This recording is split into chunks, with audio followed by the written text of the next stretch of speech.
The chamber lights dimmed to a deep cerulean, signaling the arrival of the council's verdict.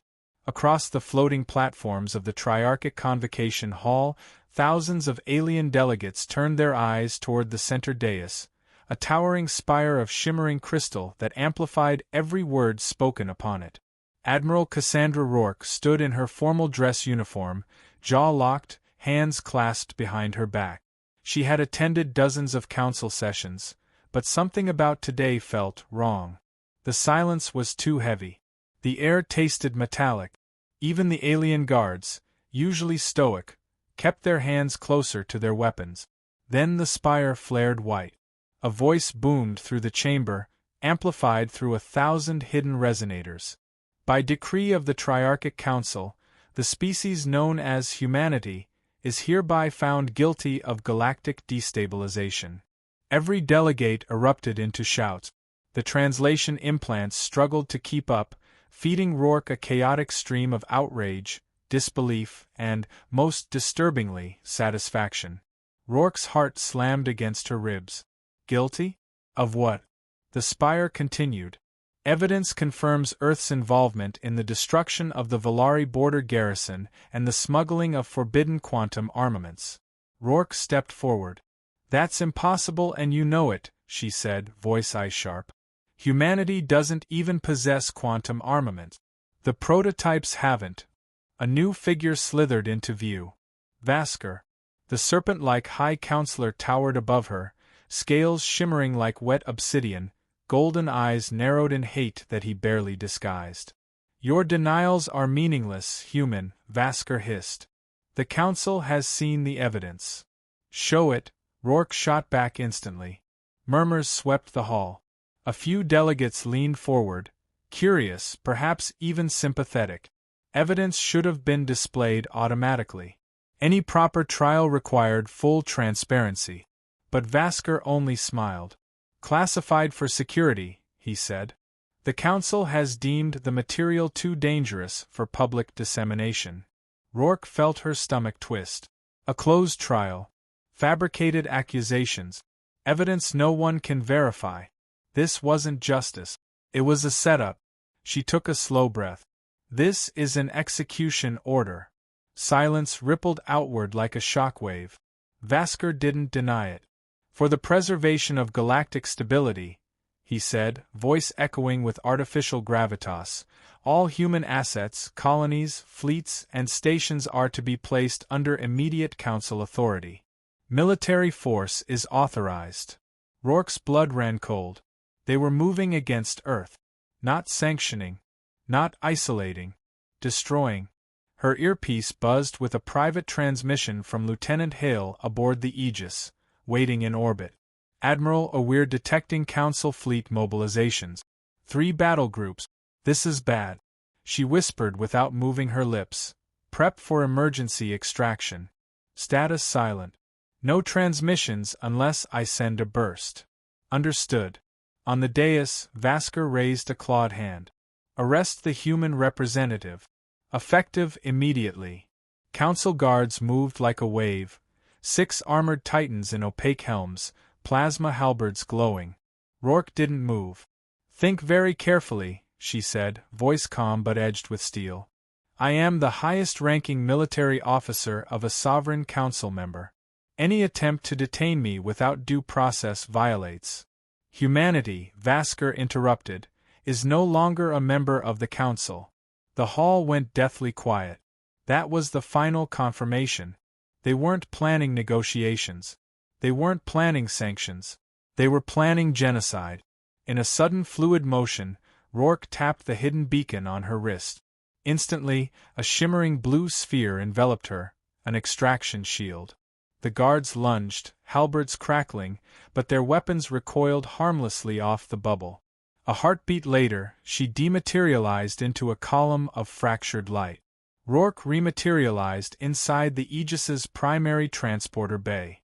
Officers snapped to attention as she strode forward, boots hitting the deck with purpose.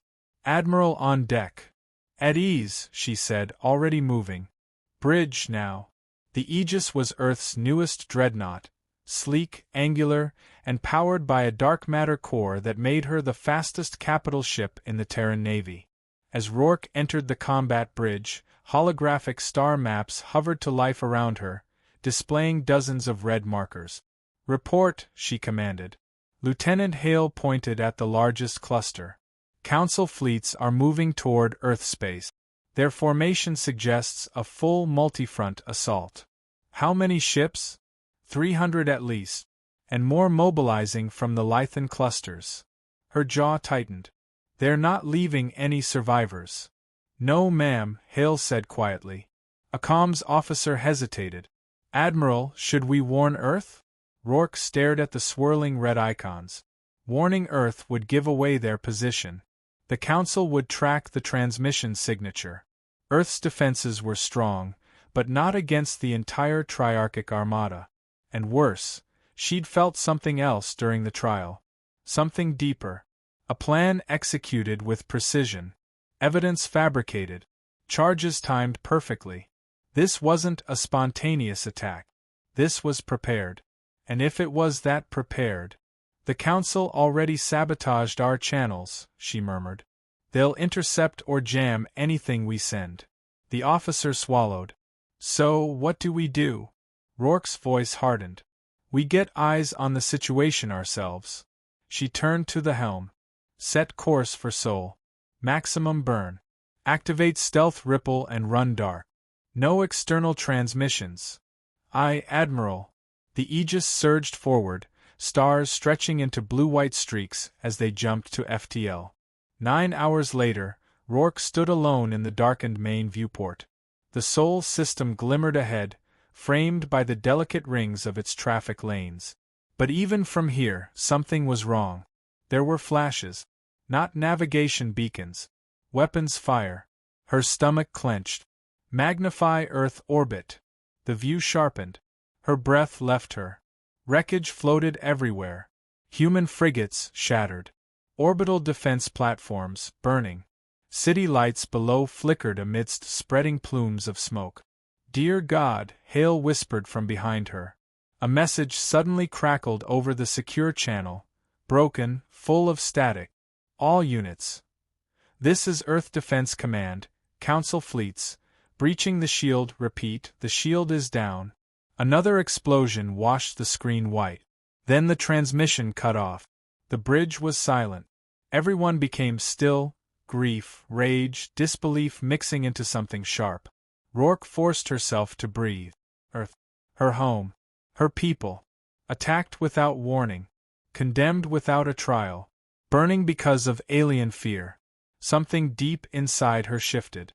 Slowly, she turned to her officers. "Listen carefully," Rourke said, voice steady as steel. "This is no longer a political conflict. This is survival." The crew looked up. "The Council has chosen extermination. They think humans will die quietly." Her eyes burned with a cold, controlled fury. "They're wrong." She raised her chin. "Prepare the fleet. Find every surviving ship. Every refugee. Every engineer. Every soldier." She leaned forward, voice dropping to a vow. "Because if the Council wanted to destroy humanity..." Her fists clenched. "They should have finished the job." The bridge hummed with new purpose. Revenge wasn't the mission. Survival was. And soon, the galaxy would learn what humanity did when cornered. The Aegis drifted on the dark side of the moon, powered down to minimum emissions. Only emergency lights glowed inside the dreadnought, casting long shadows across the bridge. Every officer watched the tactical holograms in grim silence as the devastation of the Sol system unfolded. Red icons, enemy council ships, moved like predators across the display. Blue icons, human vessels, blipped out one after another. Admiral Cassandra Rourke stood with her hands braced on the table, jaw clenched so tight it hurt. Her officers waited for orders, but she needed one more moment to process what she saw. Earth wasn't fighting. Earth was dying.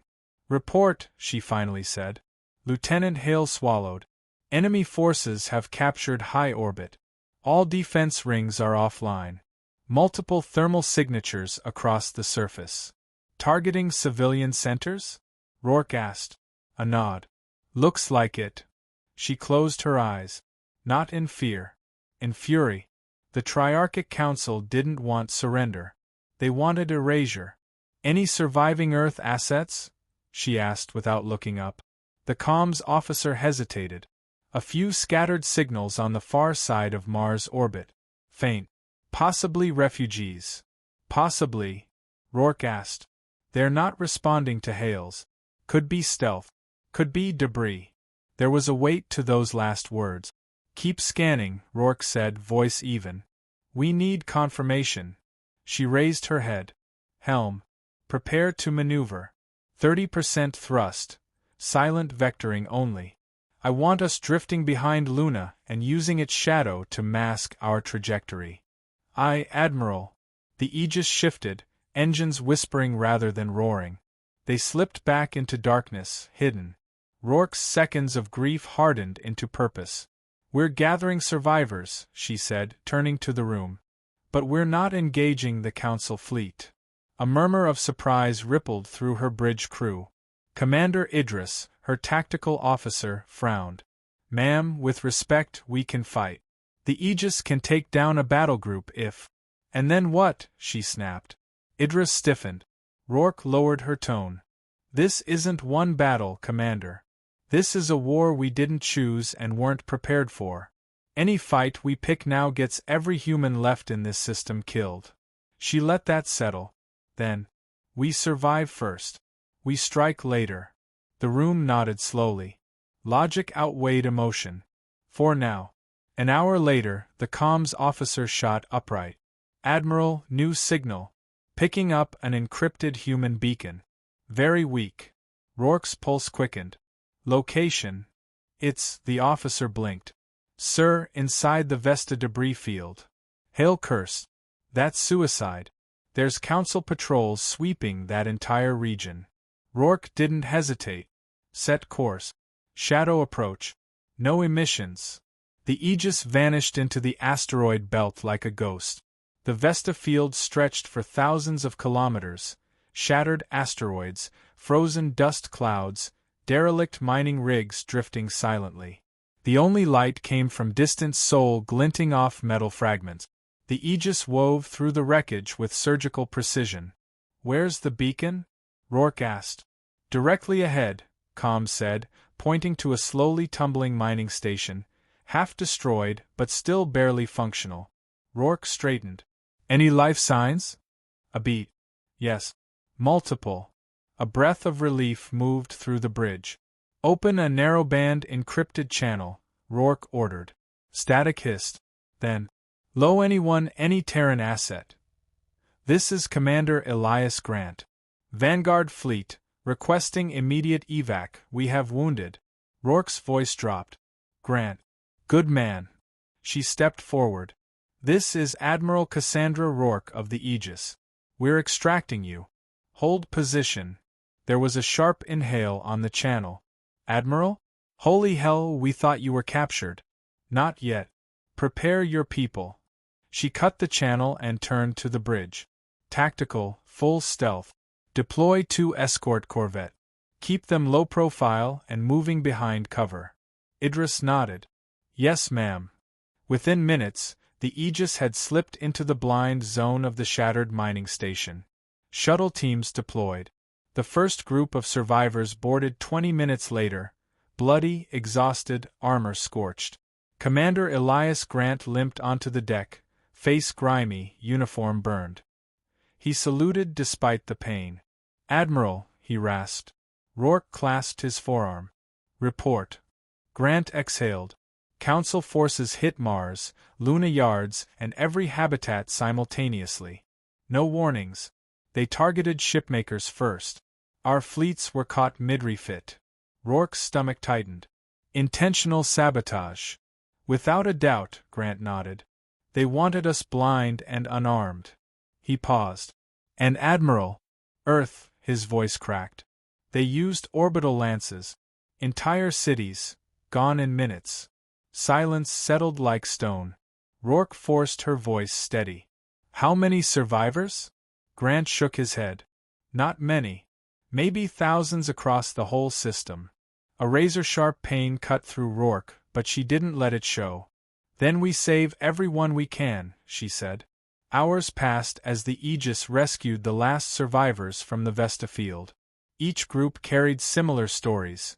Ambushed, overwhelmed, nearly annihilated. And every story carried one truth. The Council wasn't afraid of humanity. They wanted it erased.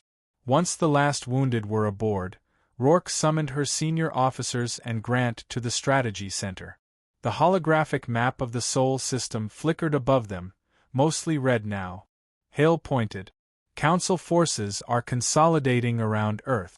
Looks like they're preparing to glass whatever's left. Grant clenched his fist. We can't just watch.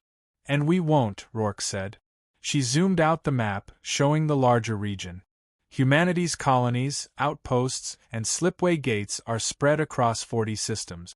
If the Council finished here, they'll move outward. Every human pocket will be hunted. So we run. Idris asked bitterly.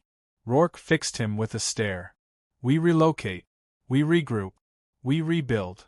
She tapped a new location, deep inside a nebula far beyond Council patrol route. The Erebos Vale. Classified Terran Blacksite shipyard. Even the Council doesn't know it exists. Grant's eyes widened. I thought it wasn't operational yet.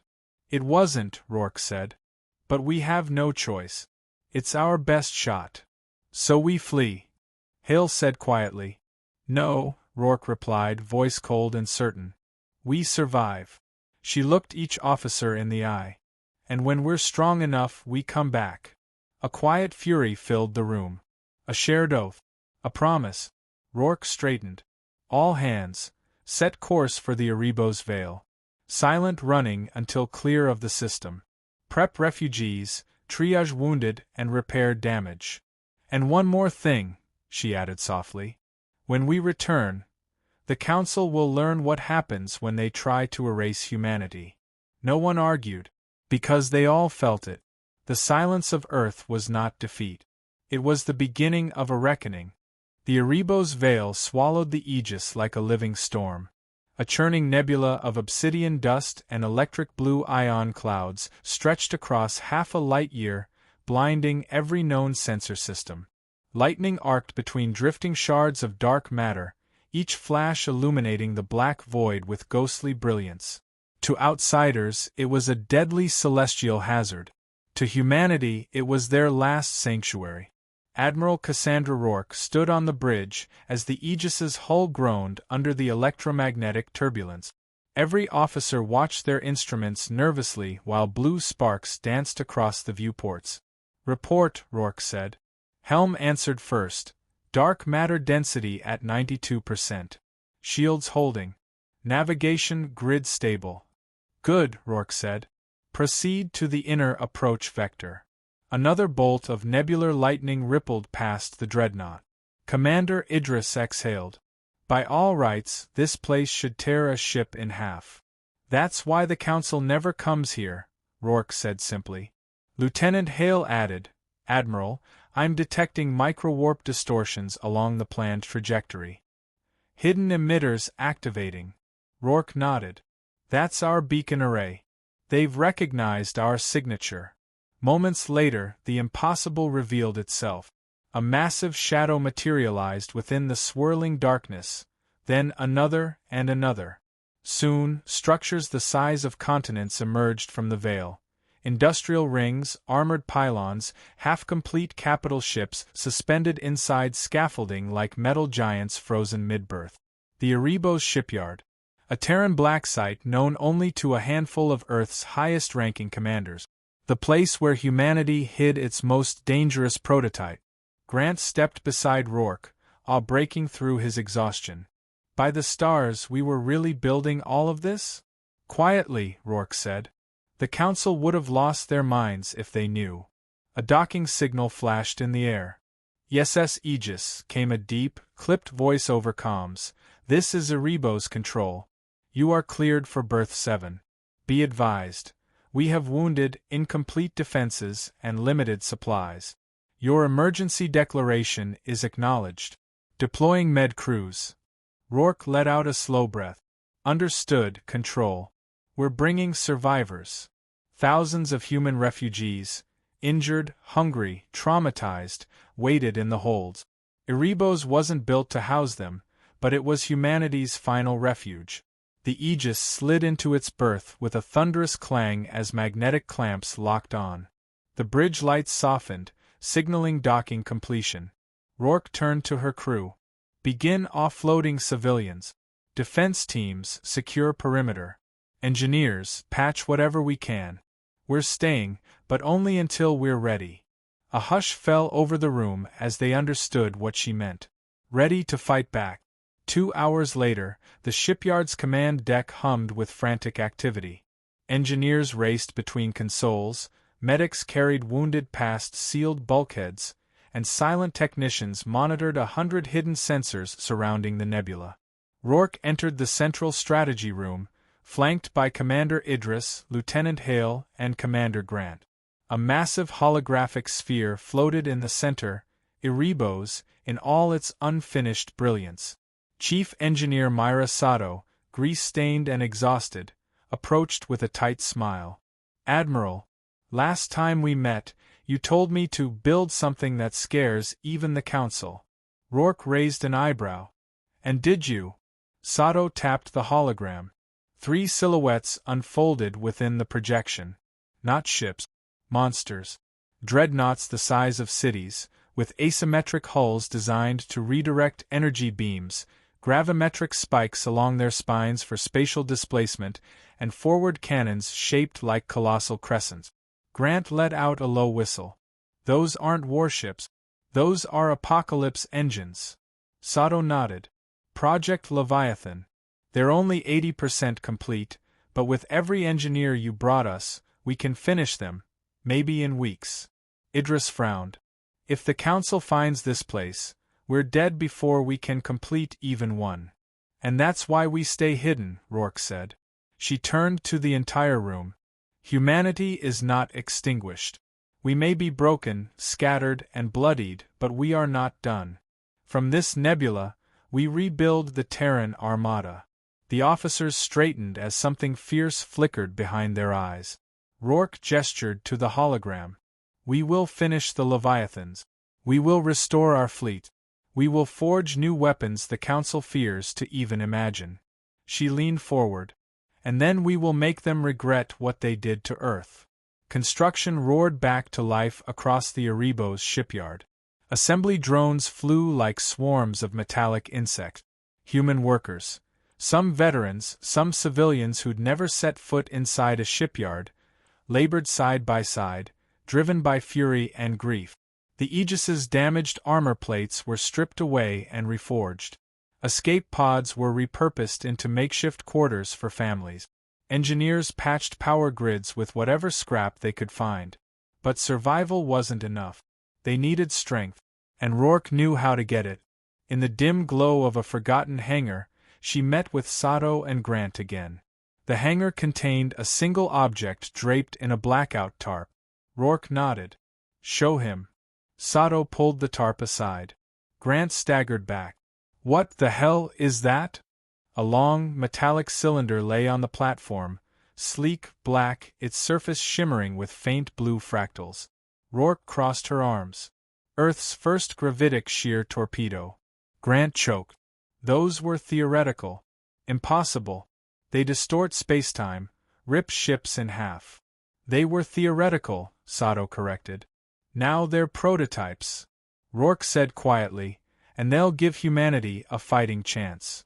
Grant looked at her, eyes burning with mixed awe and dread.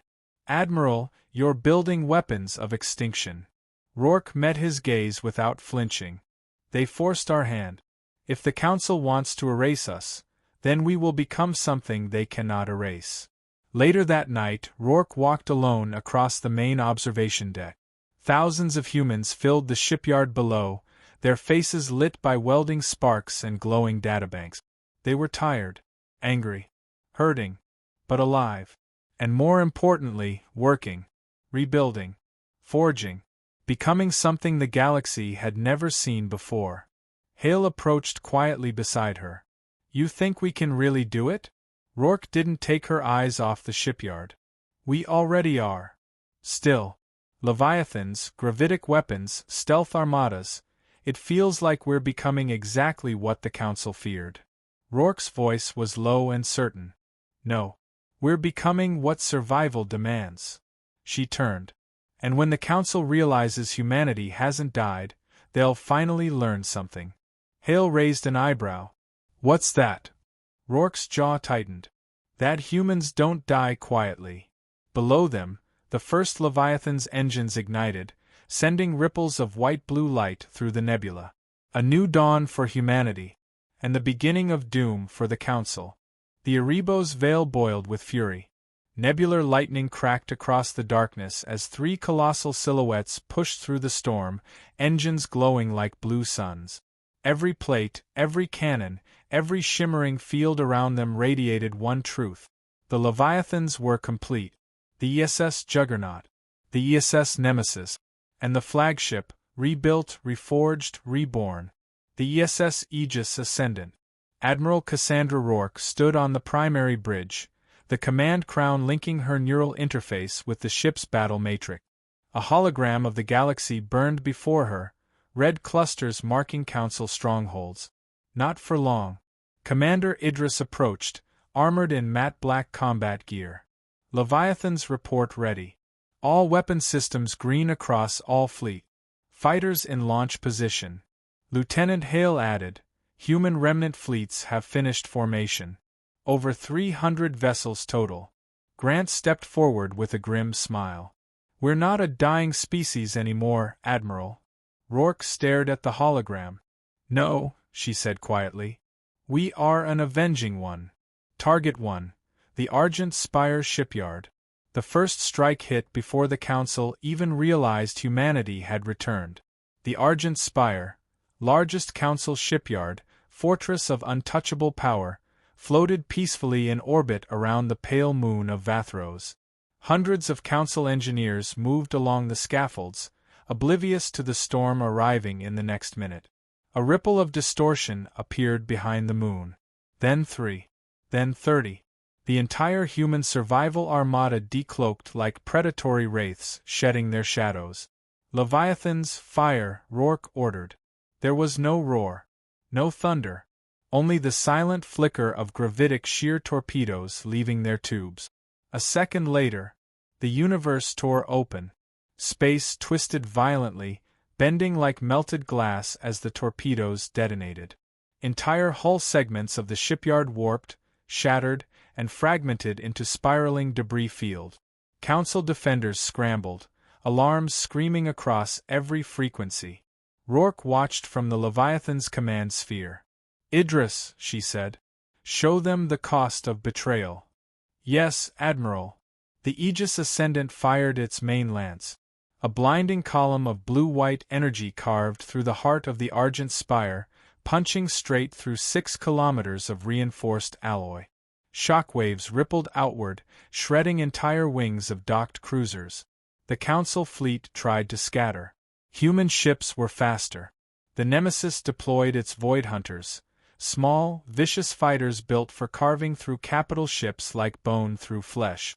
The Juggernaut unleashed its ion storm arrays, turning the sky into a crackling ocean of electrical fury.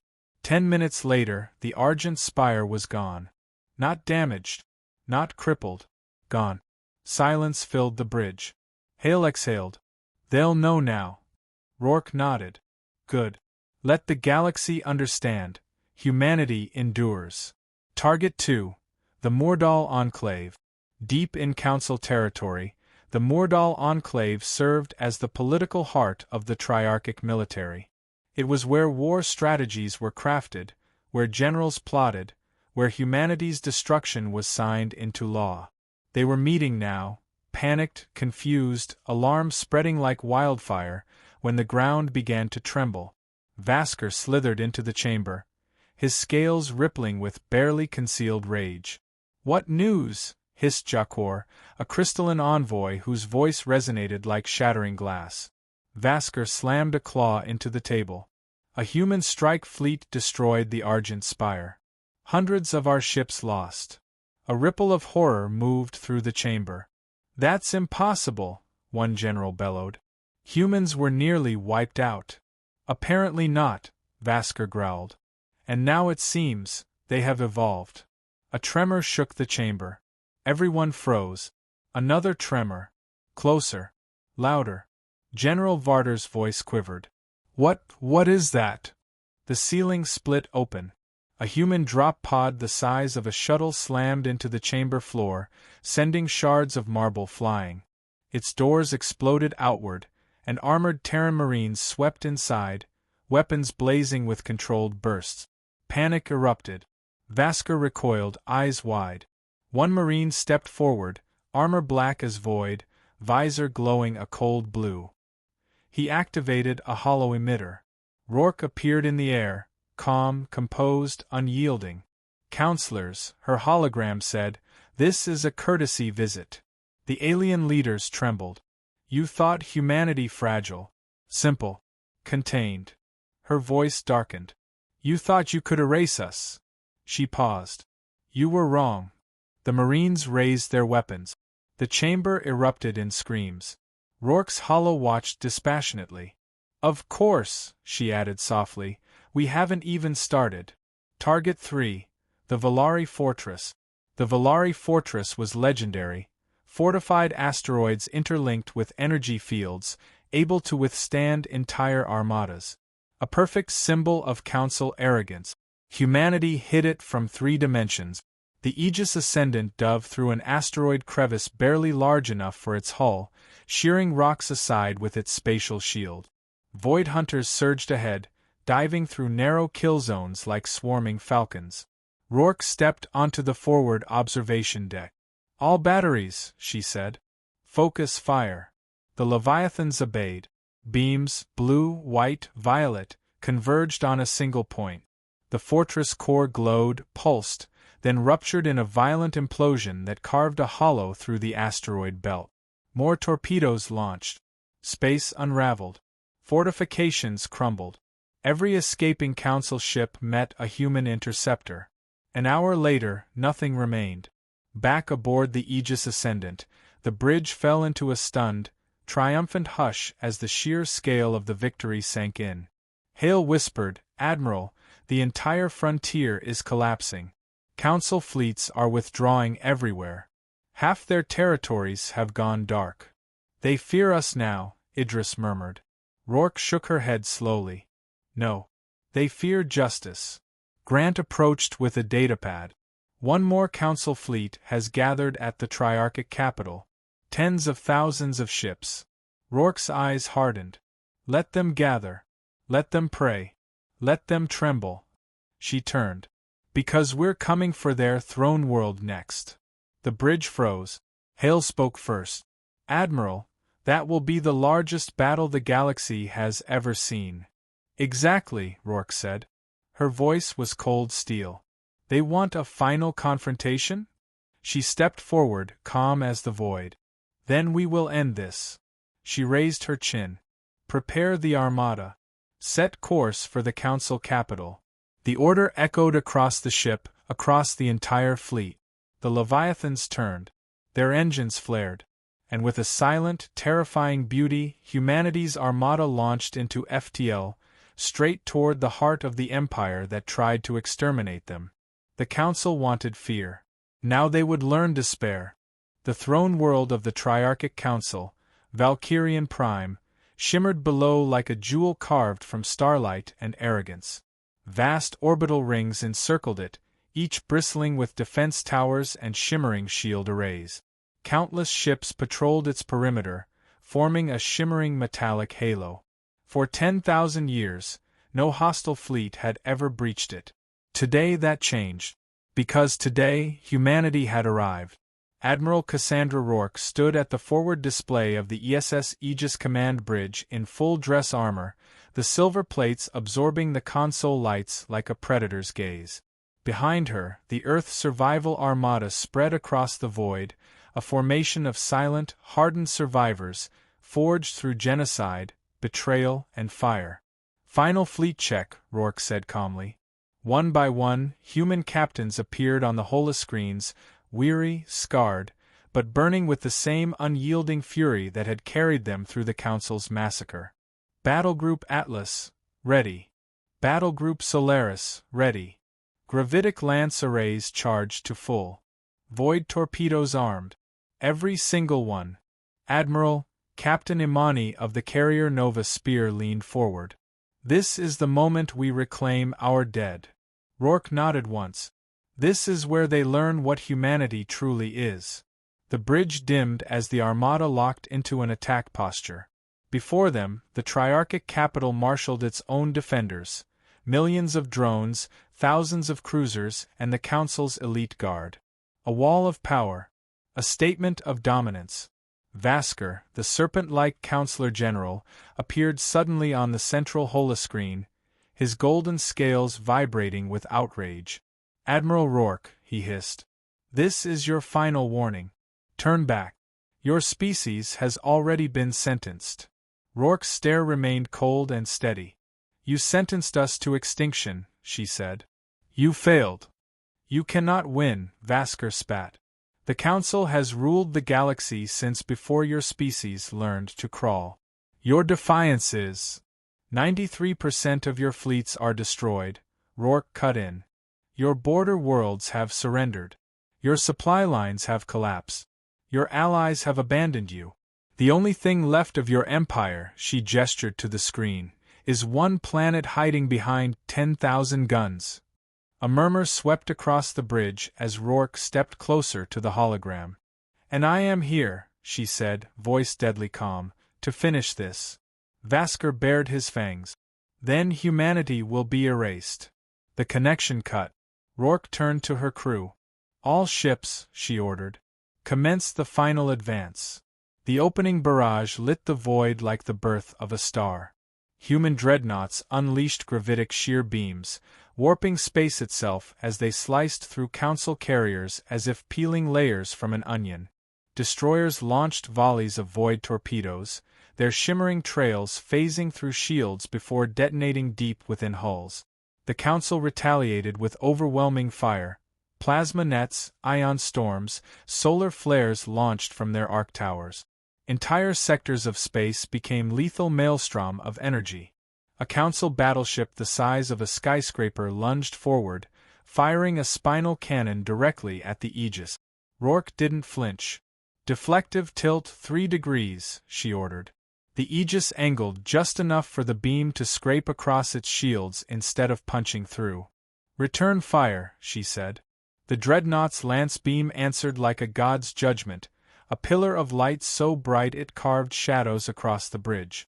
It tore the battleship cleanly in half. The crew erupted in cheers, but Rourke raised her hand. Focus. The orbital rings are powering up. Indeed, the shimmering structures around Valkyrian Prime began rotating, drawing in stellar energy. Their shield matrices thickened, glowing with pulsing teal light. Admiral, shouted Tactical Officer Reeve. Their superweapon is charging. On the sensors, an enormous energy signature built within the rings. If it fired, it would vaporize half the human armada. Rourke's voice cut through the tension like a blade.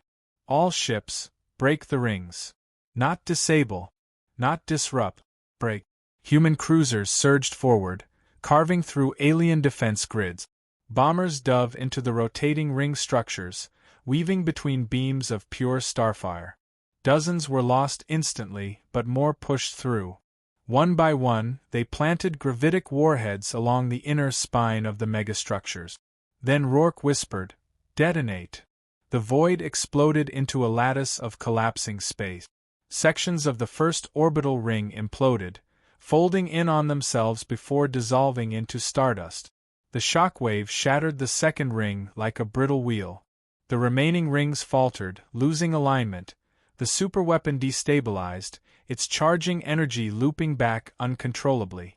A massive blast ripped through the ring system, vaporizing entire formations of Council ship. Silence swept the bridge. Then cheers. Shouts. Tears. Even Rourke allowed herself a slow breath. The throne world, stripped of its invincible armor, now lay open. "Admiral," Captain Imani said, her voice trembling, "the path is clear." Rourke nodded. "Armada," she commanded, "prepare for final descent." The last phase was brutal, street by street, shield by shield. Massive dropships plunged into the atmosphere, releasing waves of human marines clad in storm-gray armor. The capital city, woven from crystalline towers and shimmering sky bridges, erupted in warfare. Alien guardians fought fiercely, but they were fractured, leaderless, terrified. On the surface, Rourke led a spearhead unit, plasma rifle in hand. Buildings burned.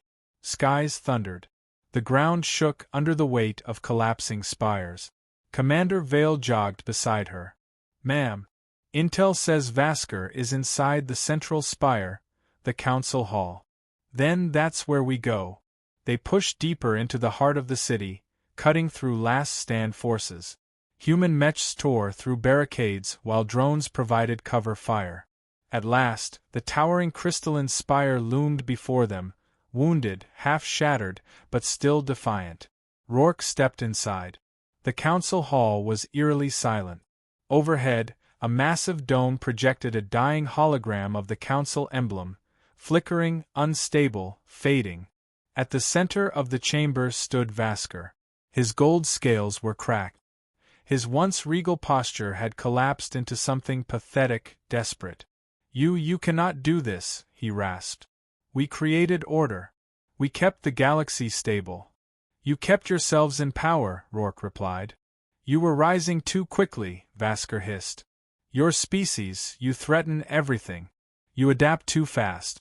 You grow too fast. You would overthrow the council. You tried to wipe us out," she cut in, stepping closer. "Not because we were dangerous. Because we were different." Vasker recoiled as she raised her rifle. "Admiral," he whispered, voice trembling. "Show mercy." Rourke stared into the eyes of the creature who had sentenced billions of humans to death. She lowered the rifle slowly. "I am," she said. Confusion washed across Vasker's face. Then Rourke brought her armored fist up and slammed it across his jaw, sending him crashing to the floor. "I'm giving you a trial," she said. "Something you denied us." Marines moved in, snapping restraints on the defeated Counselor General. As they led Vasker away, he hissed, "This galaxy will fear you." Rourke replied, "No."